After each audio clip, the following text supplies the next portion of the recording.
Bonjour à tous, c'est Claire, bienvenue dans cette vidéo où nous allons parler de Dorine Virtue.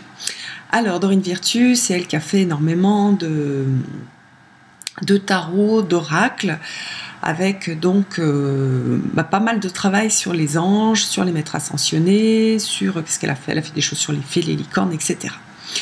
Alors, ça fait ça fait une grosse polémique aux États-Unis parce que, en fait, elle a décidé de ne plus travailler comme elle travaillait auparavant. D'ailleurs, elle avait fait toute une école où elle formait en fait sur les anges, sur le lien aux anges, sur comment utiliser ses tarots. Et là, elle a décidé que ça n'avait plus de sens pour elle d'utiliser les tarots, que elle se tournait encore plus vers la religion. Alors ça a surpris les anglo-saxons. Nous, vu de chez nous, on voit bien qu'elle elle a réalisé un jeu sur les mots de Jésus, etc. Donc elle s'est tournée vers Jésus. Elle s'est fait baptiser en février 2017 et voilà, ce qu'elle veut, c'est apporter la parole de Jésus. Moi, je discute absolument pas sur et ce qu'elle a fait et ce qu'elle fait. Ce qu'elle a fait sur ces jeux, je suis pas une fan inconditionnelle. Et là où elle va, c'est son chemin à elle. Mais ça a créé une véritable révolution. Les Américains se sont sentis trahis, beaucoup se sont sentis trahis. Et ce que je trouvais intéressant de regarder à travers ça, c'est quelque chose de beaucoup plus riche que ce que l'on peut voir comme ça de loin. C'est l'affirmation de qui l'on est.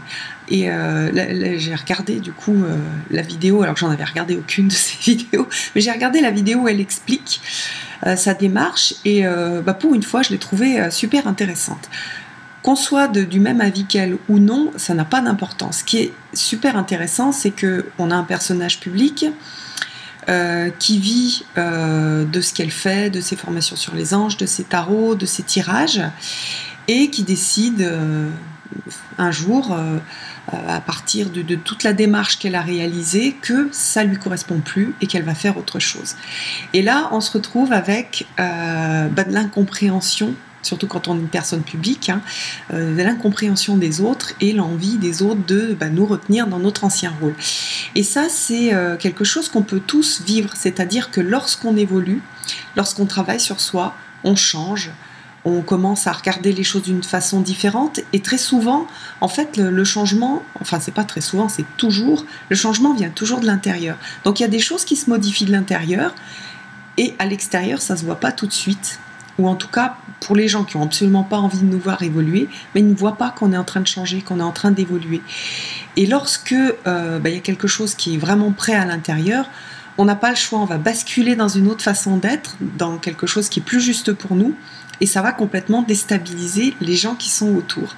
Ça les déstabilise parce que eux, ils sont rentrés en relation avec nous pour ce qu'on était avant, et si eux n'ont pas évolué dans le même sens que nous, on se retrouve, en fait, au lieu d'être face à face et se regarder face à face dans un miroir, nous, on a changé. Et donc, la personne nous regarde et ne nous reconnaît pas. Et nous aussi, on va aller vers d'autres choses, vers d'autres gens, vers d'autres centres d'intérêt. Et donc, on a une sorte d'incompréhension.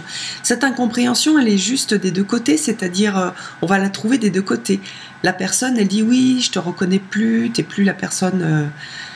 que j'ai connu, ou tu t'es trahi, t'es plus... Et en fait, la personne va s'accrocher à une image, à quelque chose qu'on était avant, mais que l'on n'est plus. Et puis nous aussi, on a l'habitude de fréquenter ces personnes-là. C'est des gens avec qui souvent on a lié des liens de cœur. Donc c'est pas, je parle pas des relations superficielles où là c'est plus facile en fait de changer. Mais quand on a eu des relations de cœur avec quelqu'un, que cette personne n'a pas changé, eh bien c'est aussi douloureux pour nous de voir que on a des difficultés à être en relation avec cette personne parce qu'elle est plus dans le même monde que nous, dans le même monde, on va dire, dans la même conception du monde et dans la même façon de voir les choses. Donc on voit ça chez Dorine Virtue. D'ailleurs elle va faire des changements assez intéressants, hein. Elle va enlever petit à petit son nom des jeux notamment des tarots qui pour elle n'ont plus de sens. Elle a, je crois, elle verse en fait tous les royalties à Raleigh, Valentine, de tous les jeux qu'elle considère comme étant plus des jeux qui correspondent à la personne qu'elle est aujourd'hui. Et puis, elle va rentrer dans une démarche où, au lieu de faire des prédictions, elle va plutôt travailler sur donc, la contemplation et la relation directe avec Dieu. Alors, elle le dit avec ses mots à elle, et avec une façon de faire très américaine. Elle a un côté très... comment dire, c'est vrai que moi, comment dire, j'ai des difficultés avec elle parce que ce qu'elle dégage, c'est quelque chose qui est très différent de ce que moi je reconnais, mais néanmoins, je trouve sa démarche extrêmement intéressante. Et puis aussi, j'aime beaucoup ce message de rentrer en connexion avec le divin en partant de soi-même. C'est intéressant parce que ça permet de se déconnecter de... comment dire, ça permet de prendre une certaine responsabilité et ça permet d'être dans quelque chose qui nous correspond, c'est-à-dire par exemple, moi je fais pas mal de vidéos pour expliquer la façon dont je travaille avec les cartes, la façon dont je me connecte avec la partie, on va dire, divine ou le sacré, ou peu importe comment est-ce qu'on l'appelle, mais ça peut ne pas vous correspondre, ou un petit peu, ça peut vous inspirer, puis vous allez trouver quelque chose de différent, quelque chose qui est plus juste pour vous. Et en fait, le sacré, le divin, c'est quelque chose, enfin, c'est une notion qui est très difficile à contacter, et c'est très difficile aussi de la mettre en mots. C'est pour ça que, en fonction de notre personnalité, de notre histoire, de ce qu'on peut ressentir à l'intérieur, on va mettre des mots différents. Et donc la façon dont je fais, moi, c'est différent de la façon dont Dorine Virtue va le faire, ou je sais pas, un jésuite, et c'est ultra important d'aller chercher ce qui est juste à l'intérieur pour soi-même. On peut s'inspirer des autres, on peut lire des livres, on peut trouver telle ou telle personne inspirante, mais lui donner tout notre pouvoir, tout notre... comment dire... en fait, se retrouver dans cet état comme un enfant où on donne tout notre pouvoir à quelqu'un, ça, c'est pas juste quand on est un adulte. C'est intéressant d'aller reprendre ce pouvoir, se réapproprier,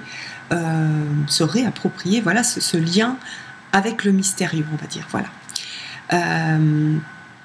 Donc, toutes les personnes qui suivaient Dorine Virtue tout en étant dans une sorte d'admiration et qui avaient complètement, comment dire, donner à Dorine Virtue le pouvoir de les éclairer, de les guider comme un messie, elles se sont retrouvées déstabilisées, et je trouve que c'est intéressant pour elles parce que ça va les obliger à se réapproprier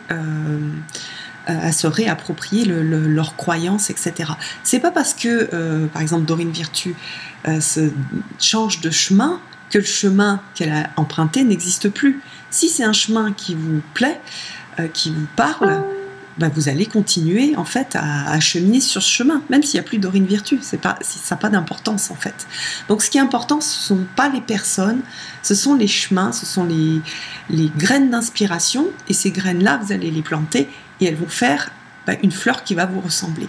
Et ça, c'est important. Je vous embrasse tous et je vous donne rendez-vous pour une prochaine vidéo. À bientôt!